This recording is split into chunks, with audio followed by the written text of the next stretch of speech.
Associate Professor in Medicine, and here we are going to discuss the clinical management SOPs related to the management of COVID.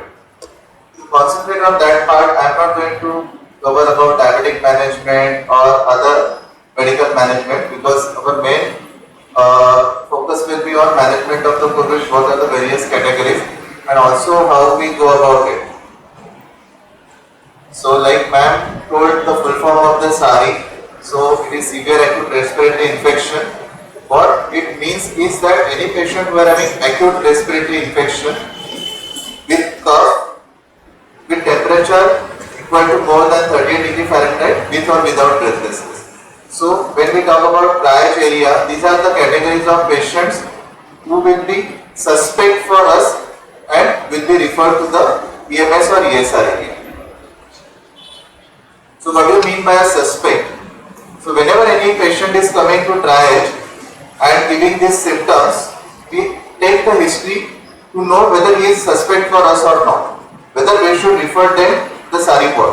So anyone who is coming from an area which is where there is a local community transmission going on. So now you must have seen in the news, or there are a lot of areas which have been declared as a hotspots areas in broad voice. So we know in our, like 2 months back, the Bali was the hotspot area and we were receiving a lot of patients from that side, from Dada. So these are the hotspots. So anyone coming from those areas and giving those symptoms become our suspect, or anyone who has family member has tested positive and then they become symptomatic also becomes our suspect.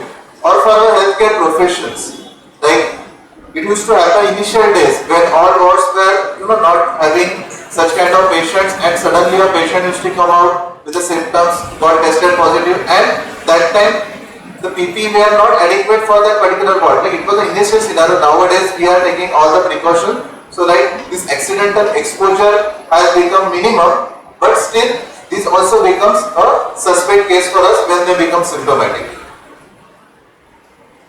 So what do you mean by a contact? I have mentioned the word contact of a positive patient. So there has to be a significant, like I am sitting here and suddenly somebody outside I was walking through and turned out to be positive can't become my contact. There has to be a duration of contact with a particular person. So face to face contact for at least 10 to 15 minutes in a distance of 1 meter. When you are not wearing adequate PPE can become a close contact, or you have a positive close physical contact with a positive patient. Like initially same I like told used to happen when the entire PPE were not wearing and suddenly a surgical patient used to turn positive. So that used to be a physical contact that way. Or third point, when same thing again in the ward used to happen. Nowadays this adequate PPE close contact have become minimum, but this point first is still possible, like face to face contact with the, like you are traveling in a vehicle and somebody turns positive, you are not wearing your mask that time. So what we recommend is that, like we tell you to wear PPE inside the ward, but outside the ward there is also adequate PPE. Adequate PPE, you should wear your N95 mask or at least a 3-ply surgical mask. You should have a sanitizer with you, so anywhere you are touching any surface don't know, it may be a fomite, so performing hand hygiene also becomes important. Otherwise you may yourself exposed to these infections when you are off guard. So let's go to the spectrum of disease. Like I told you, many times patients are not symptomatic, and when you are in community, you are more prone to get exposed to these people. It can be your colleague, it can be a patient's relative, a patient itself, or even a mode of transport in which you are traveling. So the spectrum varies from uncomplicated infection to ARDS, sepsis and septic shock. Obviously the patients who have severe pneumonia, sepsis, septic shock will be symptomatic. But the main matter of concern for us when we are in the community is those uncomplicated or what we call as the asymptomatic carrier. And that is why the following all the precautions which we take inside ward become also important. Most of us now we follow that we are wearing either a surgical mask, a cap. Many people also wear a face shield. Now the face shield is a thing which should be worn inside a ward when there is aerosol generation rather than in a community where it is an open space and the droplets, chances of forming droplets are minimum. So actually speaking not indicated unless you are in a crowded place or traveling inside a vehicle where too many commutes are there. Otherwise as such walking on the road it may not be that important. Okay, but still people try to take the maximum precautions possible. So this is the spectrum. So anyone coming with fever, breathing difficulty, cough, all these patients become a suspect and they can go from this uncomplicated illness to a septic shock. And that is why, like ma'am was telling about those 4 duty rounds, because we have seen patient coming with normal or borderline saturation going on a face mask to an NRBM mask to a ventilator in a matter of hours also. Okay, so we cannot always judge a patient just looking at the saturation one time because of this varied spectrum, and people may remain asymptomatic throughout, they may go to the severity of the spectrum also. So just go like we are talking about SARI, what commonly we admit are these severe pneumonia patients. So when they come to a triage area, the main thing we tell people to do there is a primary assessment, look their saturation after they give the positive history suggestive of SARI. So anyone having respiratory rate that we can always see will be breathless obviously, and I tell you people have come walking also. Okay, so don't think only trolley patients will be bad and walking patients will be not serious, not we have seen people coming with 80 saturation just walking in. That used to happen previously. So this may also happen. So see the respiratory rate, see their temperature, okay, see their saturation. Now for the matter of concern, we tell anyone having saturation less than 94 becomes a concern for us. Okay, many times people come sitting on the wheelchair, saturation 94, they just take few steps of walking, their saturation down to less than 90. So these things can happen in any ward. Per se, like we told about ward 19, which is a stable ward, we make them do this 3-minute walk test at least 3 to 4 times in a day and check their saturation every time. So if it is dropping, we can shift them to the wards where we can give them on oxygen. So these things can occur in stable ward. Don't think if you are posted in stable ward, no need to take saturation. No, it is more important there to take this saturation.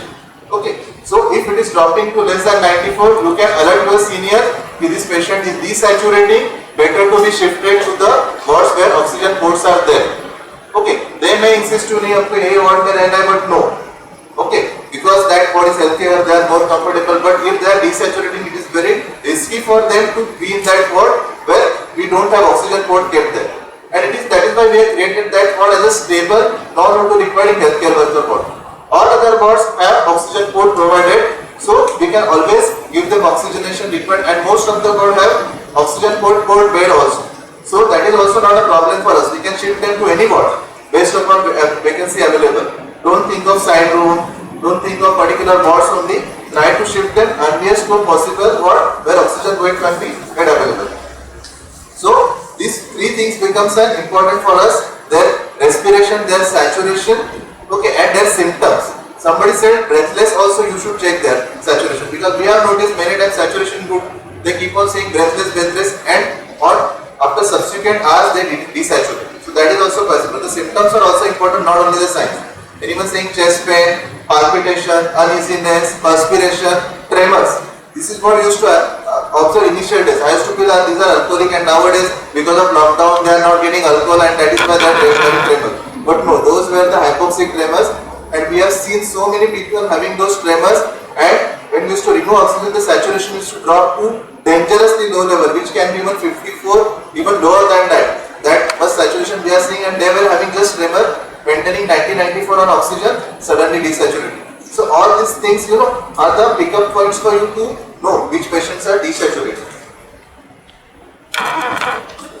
So investigation wise, like I told, any patient comes to the SARI ward, that is the area where most of these blood investigations are done, including all routine investigations. Nowadays, because of monsoon, we are doing all the monsoon related investigations like PS4MP, NS1 antigen, leptospirosis investigation, baseline chest X-ray, arterial blood gas analysis are done, and some patients, some advanced investigation will be required, but that is not done at the entry point. We will assess the patient, we will decide the category where the patient is sitting. There is a mild, there is moderate, there is severe category. Only moderate to severe category where patients will require those additional investigations we are sending to SRL lab. Okay, now outside I mean only SRL lab, because it has tied up with KEM, where the patient in person don't have to pay for any cost. Don't try to send any investigation to any other lab because the relative then have to pay, and which is not advisable.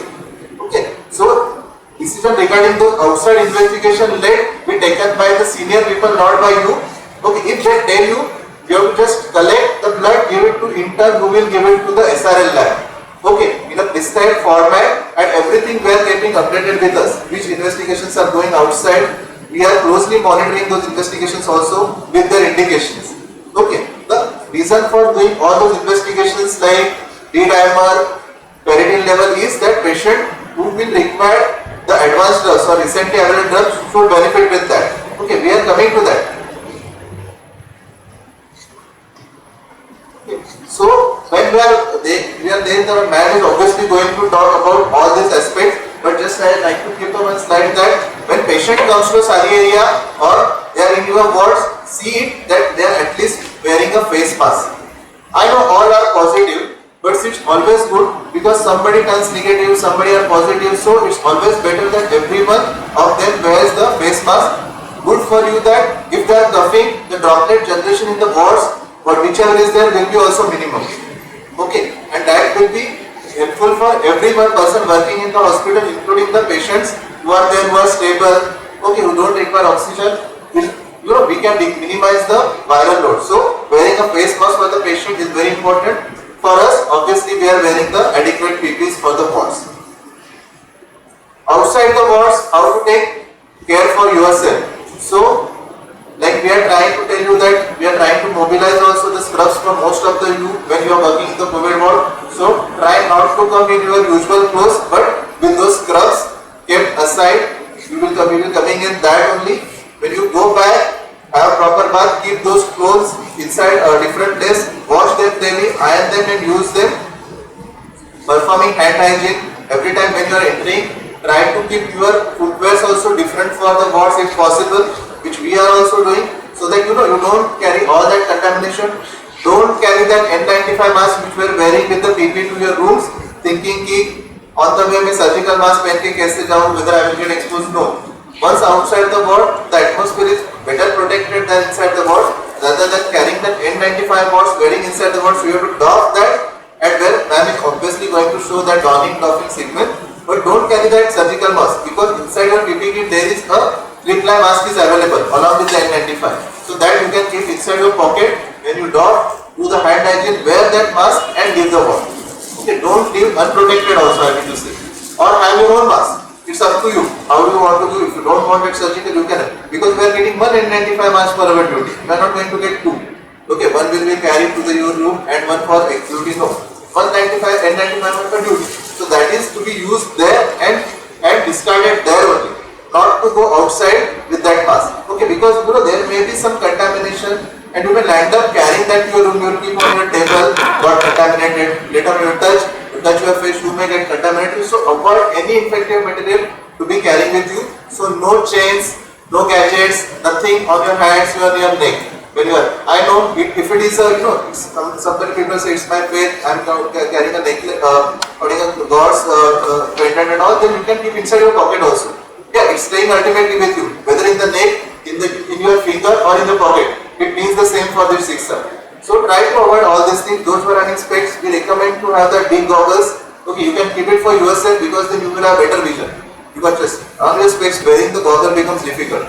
So these big goggles are available in the world. You can carry for your own. You can maintain. And you can use with proper sanitization of the gloves. So follow all those precautions. If you are not feeling well, you are feeling febrile, body ache, all these things are it's a viral infection. So all such symptoms will develop. You inform immediately. Okay, necessary things will be done for you people also. And again, obviously, other things covering your face by sneezing. All those precautions you have to follow. So let's come to whom do we test. Okay, these slides were particularly told to me cover in this lecture so that we know the indications of testing. Obviously, anyone entering inside that SARI area has to be tested. But now, like we are started getting non-COVID, our hospital is COVID but non-COVID. Okay, so we are trying to segregate them inside ward also by keeping on EMS and ESR side separately so that they don't mix up. So non-COVID patients were not testing, but anyone having all those 9 indications, be inside SARI ward or any ward. Now in ward, most of the patients are coming with reports. So in the SARI only this becomes the indication. So those of you who will be posted, this will be the main indication. All symptomatic ILI. ILI is influenza-like illness. Okay, here we don't use that word SARI because everyone doesn't have severe acute respiratory. They can have just cold, congestion of the nose or this kind of symptom. So anyone having symptomatic with history of international travel, okay, nowadays these patients are not coming directly to the wards because we are still quarantining them in the hospital. We are keeping for a fixed period and then we are testing them, proving them negative. So currently we are not getting initially used to get, but still that remains as the indication. We cannot remove that indication though because we are not getting those patients in hospital. All symptomatic contacts, like contact I already told you. What do you mean by contact? Of a confirmed positive case. Okay. Then all symptomatics, healthcare worker, obviously anyone healthcare worker working either in COVID or non-COVID, if symptomatic with influenza like illness has to be tested. All patients of SARI, obviously we are testing them. Asymptomatic direct high risk contact. Now this becomes very important when somebody takes कि मेरे बाजू का कोई positive आ गया था, I have to test myself. So if they are asymptomatic, like tertiary hospital, we are not testing them, but we can always tell to be, in isolation, and if they get symptomatic, they can be tested between 5 days to 14 days. People used to come on the day 2 of contact and you get tested in the fear that they have acquired the infection, but this test of RT-PCR usually becomes positive after 5 to 7 days of contact because there is an incubation period for the virus also. Okay, somebody just come in contact, immediately test will obviously come negative. It's a false negative, false assurance for the person also that he is not acquired infection, may become symptomatic or even severe later on. So it's always advisable for any close contact to be tested between 5 to 10 days. Before that, after that, the chances of test coming positive are less, and after 10 days, if patient has acquired infection, will be obviously symptomatic in a way or the other. Okay, and this is for in general. There are exceptions also, but over a grossly, we can obviously test them between 5 to 10 days. All hospitalized patient, anyone after hospitalization develop infection, like somebody comes to our hospital, we tested, it was negative. Patient had a prolonged hospital stay, becomes symptomatic, we have to test them. Once negative, it's not a punchline that they will always be negative. They may become positive also later on. So you have to do a second swab also. So all this, any emergency procedure, if we get advice for a swab, it's not an emergency. The procedure has to be carried out with all the precautions. But yes, if they have any of these things, we will obviously send a swab. The punchline is not to wait for the report to come to operate upon the patient because it's an emergency. So we will obviously do the swab. Okay, we will follow all precautions like those surgical wards, especially patient. If somebody is in ward 7, requires urgent surgical intervention. Now this is a positive patient. But if somebody has gone to a negative ward and requires surgical intervention, okay, may be tested but need not wait for the report to come. So the procedure of sample collections. Now those who are working in the SARI, we know we are doing a nasopharyngeal or a throat swab. Indicated is we should test both the swabs because the sensitivity becomes higher. Okay, a proper procedure is very important because I know with the PPEs, with fogging of your glasses, patients will not cooperative because of hypoxia or they are on ventilatory support. The proper sampling becomes sometimes an issue, but obviously throat and nasal swab, if patient is intubated, we can always take an aspirate of them and send a bulb or the take the swab from that aspirates also, bronchoalveolar lavage, and we can also send. The requirements that entire kit is always available in the box which contains a sterile Dacron or polyester swab. Now be careful if you get just a cotton covered sticks, don't use them. They should be Dacron sticks. Okay, otherwise the sensitivity becomes very low. And what swabs you are taken get wasted. So sometimes once it happened that those got those cotton covered swabs and the swabs were sent and ultimately it was not fruitful. So when we are doing this swab collection, we have to be very much careful as to we are using a proper material. There is a viral transport medium is there. Okay, in that only that Dacron sheet has to go. The extra part we have to cut and close the thing, and we have to keep inside the viral transfer into the cold chain because it takes time for us. Ideally, if we send within half an hour, we need not have to maintain a cold chain, but most of our sample will go after a couple of hours. So maintaining cold chain becomes also very important. So what is the procedure for sample collection? Before sample collection, the form is to be filled. I will show you the form also. Okay, so once you have been told that you have to do a swab collection for this particular patient, you have to take the IPD number of the patient. On the first page we write swab taken on this date for this particular patient. This helps us to subsequent people to know that the swab has been collected. Like in SARI, usually the swabs are taken, then patient goes to 4A ward, to other ward, and sometimes the print of report is not available. So if you write on the IPD paper on the first page, those person is taking swab taken on day 20th/7/2020 at this time, the person knows the swab has been taken. Then you have to fill that ICMR form. I will just show you how that ICMR form looks like. Okay, so this is the form. Okay, we have all details has to be filled. Now the feedback from the microbiology department is that except KN, all other hospitals sending sample to us are filling this form well. And this is not right. We are doing this test, we should not do any mistakes in filling this form. So each and every column, doctor prescription obviously, if the patient is admitted, it is yes for the patient. Repeat samples, now sometimes what happens, you send a swab but it gets misplaced, but is not properly corrected, so it is denied and we don't get a repeat. So we can send, or sometimes we do the repeat swab to do the negative. So for the same patient there is a particular number is given. So if it is a repeat swab we can write yes for that thing. Then these are the self-explanatory personal details you will get from the IPD. Okay. Then address, again all written on the IPD. So you have individually you go on filling each patient's form. Okay, take their IPD paper, write all this address, Aadhaar card number is available. Okay. Then specimen type, what we are taken, whether we are taking a bronchial vein lavage, nasopharyngeal swab, oral swab, whatever we are doing, we have to mention. Now, blood samples sometimes we are sending for to get the antibodies, but now we are actually not doing currently. So we are currently doing only the antigen test and the RT-PCR test. Initially, in between we are doing the blood sample test also for detecting antibodies. So now currently that specimen date obviously will be the day on when collecting, and label it will be the IPD number of the patient. Okay, and what is happened, we are having pre-filled stickers which will be coming with every file. If you are noticing at the end of the file, those stickers mentioning name of the patient, IPD number, ward. So you just have to apply this sticker on the VTM and same details will be the label of the patient. The IPD number 20/ whatever will be the label. So the numbers printed. So there is hardly any margin of error. Everything is printed. Okay. Only on this form, what problem is occurring is our handwriting. It's not that good that person is not able to read the name of the person, the number. So at least these things they have to be filled properly. Then the indications, what I told you about most of these are either SARI or ILI. Okay, admitted patient there is nothing but those who are doing in trial duty, there may be a close asymptomatic close contact. So based upon what indication we have to just mark it. The next page becomes what are the symptoms. Okay, so again what history is written, based upon that we can always keep where there is any travel history or contact of positive patient, symptoms what you are having. So you just have to go on marking it, and ultimately there will be the name of the doctor, the email ID and the signature. Okay, so on-call lecturer, SMOs, they are doing the signatures at the end.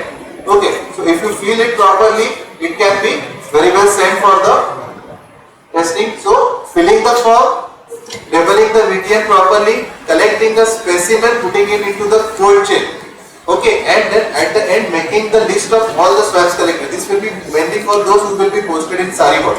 When there will be lot of swab collection, for there won't be an issue. Fill the form, make the bunch, make the list, keep the VTMs ready, go to each patient and go on testing, taking the swab, put it inside VTM and inside a cold chain. If you do in this manner, I think there should not be any problem. Okay, so everything has to be done properly.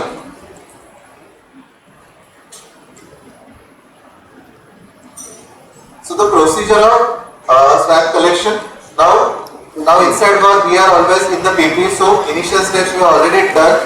So patient should, now it's again become very difficult when patients are on NRBM and all to give them those proper instructions. But as far as possible, the mouth should be wide open. Okay, use the tongue depressor. If possible, if patient is that much first nasal swab and oral swab. So you have to go all 180 degrees everywhere. Make the rotatory movement of that diaphragm. Okay, inside nose also, I know it's very painful. If anyone has tested, you know it's really painful. There will be actually tears in the eyes when you are doing a nasopharyngeal swab, and patient, the gag will be stimulated when you are doing an oropharyngeal swab. If you take an oral swab, just push on the tongue or there is no gag. So if you are taking proper oropharyngeal, there has to be like that gag. You know, that gag has to come to show that you are taking the swab collection properly. Okay, otherwise it's not a proper swab collection. Yeah? And then put it inside BTM and send for the procedure. Whom to admit, we already told you, I think, all those SARI patients with or without comorbidity we are admitting. Then once, this is an overview, but basically patient comes inside, you check the saturation, is there required is mainly the oxygenation. Okay, so make it sure in your duty that once patients are on the bed and their saturation low, everyone has got oxygen. At least make that point sure from your point. They are wearing a mask, and obviously if they are having NRBM, don't tell them to wear a surgical mask because it's not possible. They are wearing a surgical mask and but at least for those who are on the just face mask, they can wear a surgical mask on top of that if possible. Okay, so that then fluid conservative, all these things will be decided by the senior residents checking the round. So your part will be to see these things are there. Again try to So now just come to the proposed clinical staging system. So we divided the patients into mild, moderate and severe. So mild patients are either asymptomatic, mildly symptomatic, symptomatic without comorbidities maintaining saturation, asymptomatic or mild symptomatic with comorbidities maintaining saturation. So that becomes the category 1, A, B, C. Okay, it's clear? Asymptomatic, symptomatic without comorbidities, symptomatic with comorbidities with normal saturation becomes the mild category. Moderate will be with pneumonia without hypoxia, with pneumonia with hypoxia. Okay, we can see the patient. You will actually get surprised that there is a pneumonic patch but saturation is normal. Yes, it's possible. And there when we tell you make them walk for 3 minutes. Now obviously when they are walking 3 minutes, you have to be with them. Just don't tell them to walk, they may just collapse. Okay, this is for those patients who are maintaining saturation I am talking. If they are hypoxic, there is no need to do 3-minute walk test. It's obvious, I think. And it need not tell you. And severe patient, obviously there will be bed bound, there is no. So I am telling this 3-minute walk test for category 1 patient who are maintaining saturation. Okay, or there is a patch, good saturation. With your close observation, you can make them walk and look for desaturation and put them on oxygen if they are desaturated. Okay. Just for your information, you need not do all these things. I think your seniors are there for following on, but you should have a knowledge of things, what we are doing and why we are doing. So, the mild symptom patients, they will usually have fever, cough, sore throat, malaise, headache, anosmia, loss of taste, diarrhea. So, any of those symptoms, they may not have all the symptoms, but any of those symptoms might be there. So, what we have to develop or see if they are deteriorating is saturation going less than 94. If they are having borderline saturation, make them walk for 3 minutes and look for a desaturation. Neutrophil lymphocytic ratio, that will be obviously after the reports come in your hand. Now this ratio becomes more important when there is leukopenia than a leukocytosis, because if there are additional infection, superior infection, obviously the neutrophil count will be 90 and lymphocyte is going to go down. So that time the NL ratio may not be important, but if there is leukopenia and NL ratio is deranged, that becomes more important for us. And resting tachycardia. See, resting tachycardia tells us many things. Patient may be apprehensive, patient may be having myocarditis, patient may be having hypoxia. Okay, so rather than an apprehension, then hypoxia and myocarditis becomes important for us. And just a pulse oximeter tells us about, yes, there is a resting tachycardia. You will see a lot of patients having variation in their heart rate right from a 60-64 to 130. Some may have bradycardia also with myocarditis, some will have tachycardia with myocarditis. So both variations are possible, not only tachycardia. Okay, both things are possible. So these are the category B patients, 1B patient I am talking, which are without comorbidities but symptomatic. So we will do the CPC, RF, that is all routine investigation what madam told you about. But if you see properly, those outside investigations are not here in the list. So basic dictum is patient is not requiring oxygen, mild. We are not doing that CRP, LDH, ferritin, all these investigations unless they go to the higher stages. Now this is a dynamic process. At the time of entry, they may not require it. Later they may require, so they can be done anytime. Whenever required, if patient goes to the higher category. There is a category of category 1C patient which are with comorbidities. Comorbidities means what? Obesity, diabetes, immunosuppressive drugs, malignancies, hepatitis B, C infection patients, or steroids. All those patients becomes patients with comorbidities. Now KM tertiary hospital we get a lot of patients. CKD, sorry, main thing I forgot is the CKD. All these are comorbid patients. Now in comorbid patients, apart from these three things, SpO2, NL ratio and resting tachycardia, we have to do those markers in each and every. So 1C onward, this CRP, even the saturation is normal, becomes a kind of mandatory. So CRP LDH should be done even if their saturation is normal, because these patients have higher mortality and morbidity, high risk of complication. So as per guidelines, any patient, so maximum patient coming to us fit into the category 1C onwards. Very few patients like example healthcare worker who are asymptomatic or admitting. Most of our patients start from 1C, 2 and 3 category. So this CRP LDH baseline investigation apart from all becomes mandatory for us. So at least if not ferritin LDH which are outside investigation, try to do the CRP LDH at least in emergency setup. Regarding IR6 and all decision can be taken by the seniors taking in the round. Because these are investigation happening inside our hospital. All routine CRP LDH. So the hospital hasn't have to pay anything to any other lab.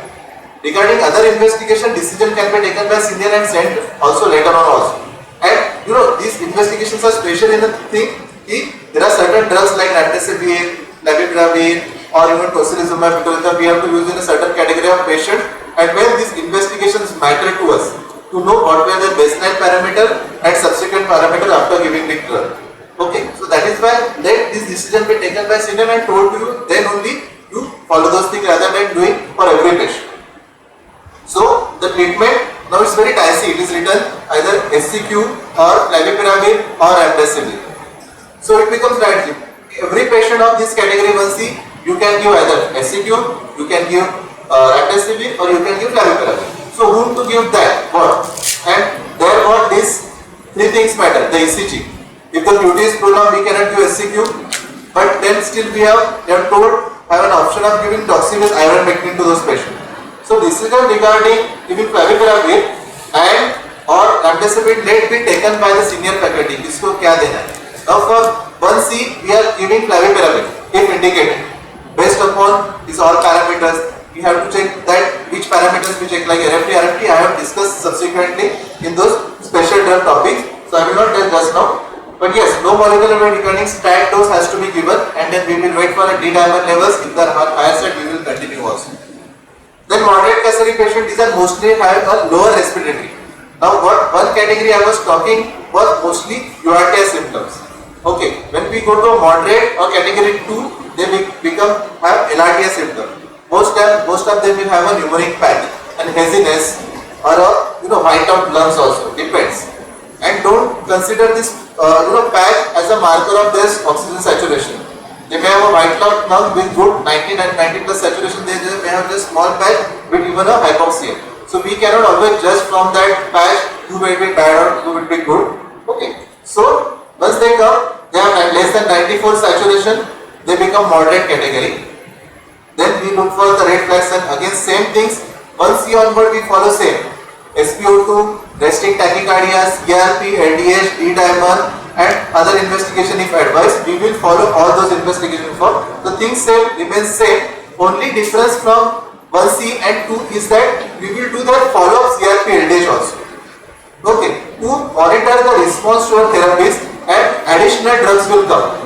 Like if you see the treatment apart from SCQ or remdesivir or favipiravir, the drugs written in the gray. Low molecular weight heparin is there, then the CAR protocol. Once they start deuterium, if you have seen in the board, we tell them to have a left lateral position, right lateral position or a prone position. So these things get added up for those patients who are hypoxic. If they are in a supine, their saturation may be 90 or maybe 90, 92. We make them on a lateral positions, the saturation improves a bit, and this is an oxygen I am talking about. Now all these patients will require oxygen. So once you make them in the right lateral, left lateral or a prone position, their oxygenation goes on higher. So that definitely benefits them. Why we have to do CAR protocol? Because we don't want to put every patient on non-invasive or invasive ventilation. So a gap between an oxygen and a ventilation is this protocol. Followed, and most patients, with face mask, they can turn on the sides and are mobile. So we can always do this protocol. Tell them they have to just go on one side, stay on that side for 2 hours, on other side 2 hours, they are there for 24 hours. Give them support. And this is a handiwork to give them, to tell them to turn on the sides, and we can actually improve their saturation. Then methylprednisolone, yes, this additional drug becomes. Dictum is that anyone hypoxic, okay, we try and add them steroids. Now initially we used in the H1N1 epidemic, we used to use this drug very cautiously. Okay, we were used to do in the severe category patients only. But in COVID, what we observed that early introduction of steroid. Now obviously we have to rule out secondary infections, coughs and all that drug. But otherwise this methylprednisolone, the dose of 40 mg BD has become a lifesaver for many patients. Okay, in the form of improvement in the saturation subsequent days also. So obviously this category 2 patients, many will require MPS, and like somebody told there that once we give them MPS, already because of the stress the glucose level is high, is going to go further high. So any patients on this MPS, you have to monitor their sugars, if not thrice a day, at least morning, evening when the insulin is scheduled. Okay, so that we know how much high the sugars are going, and obviously as per that we can give them the steroid. And this will be more true for diabetic patients, where the sugars will go from 150, 200 to suddenly even 700. And then that additional comorbidity becomes an important for their outcome. If you control the sugars well, obviously the outcome will be better.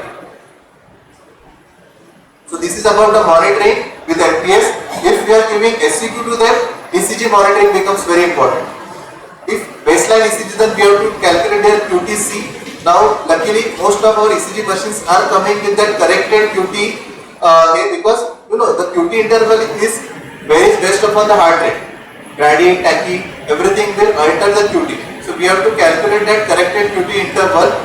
So when the QT is prolonged, next steps is look at their creatinine, look at the electrolytes. So it goes to a higher level, I know little bit, but I am just telling you, for you, patient on SCQ, do the ECG.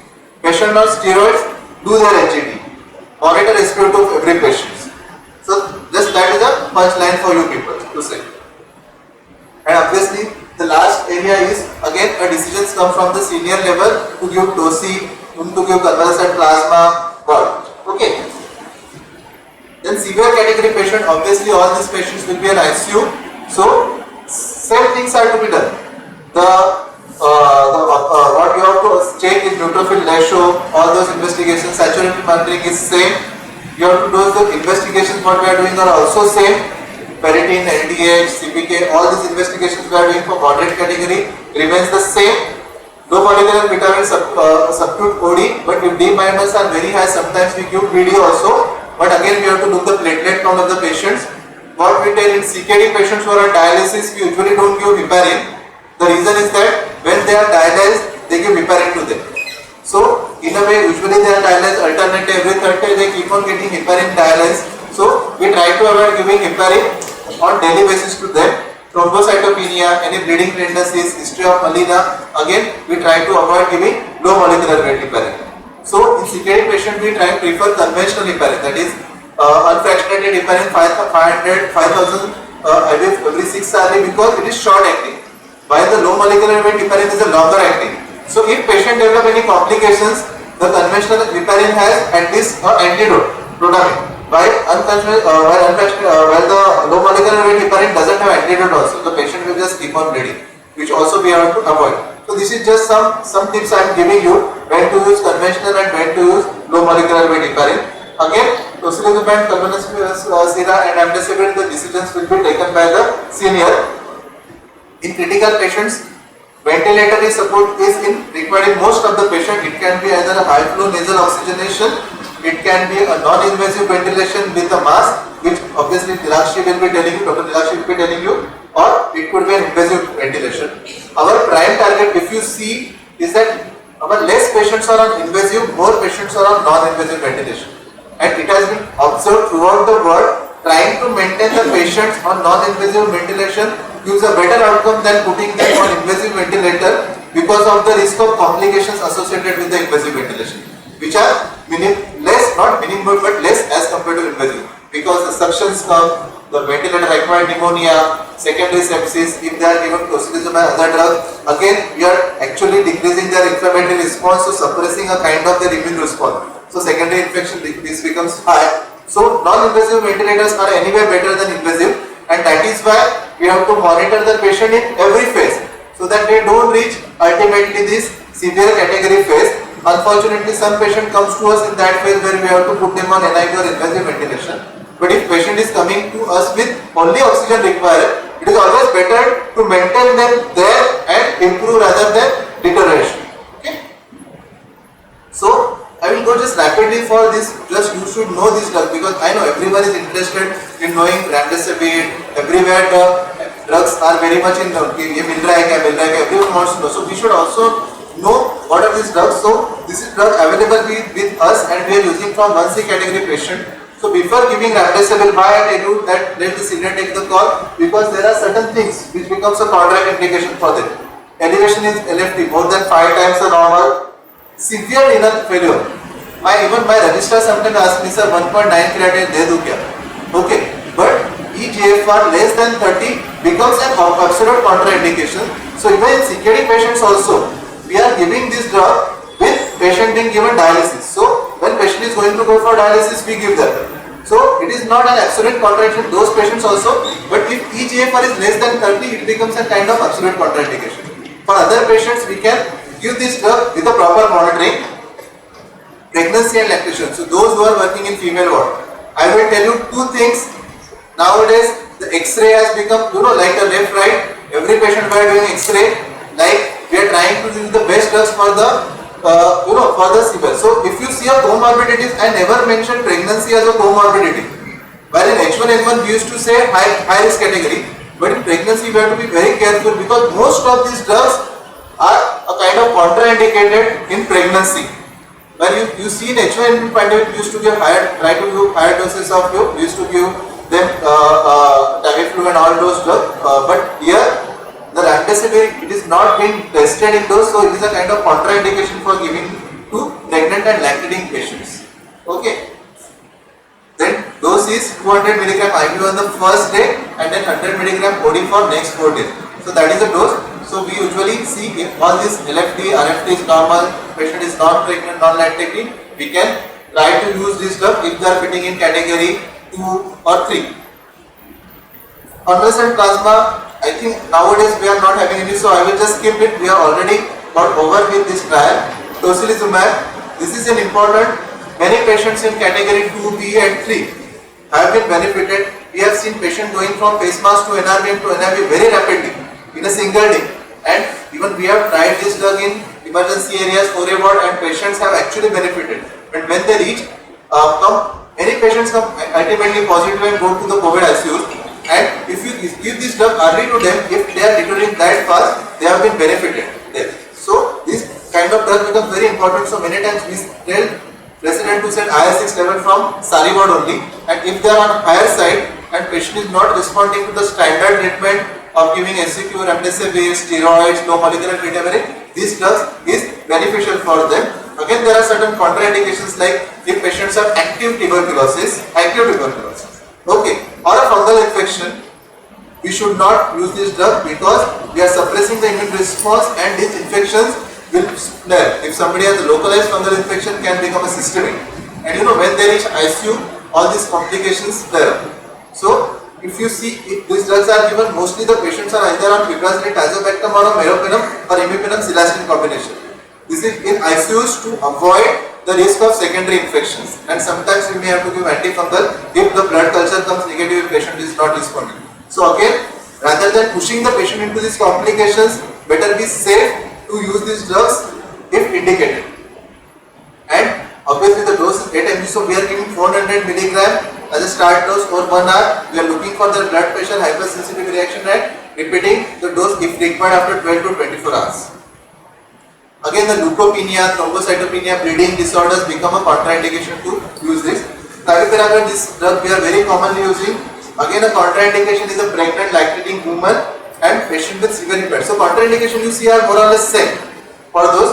Again, one more important thing I will tell you about is a contraception post using this drug for at least 4 to 6 months, because it is excreted with the sperm. So there is a chances of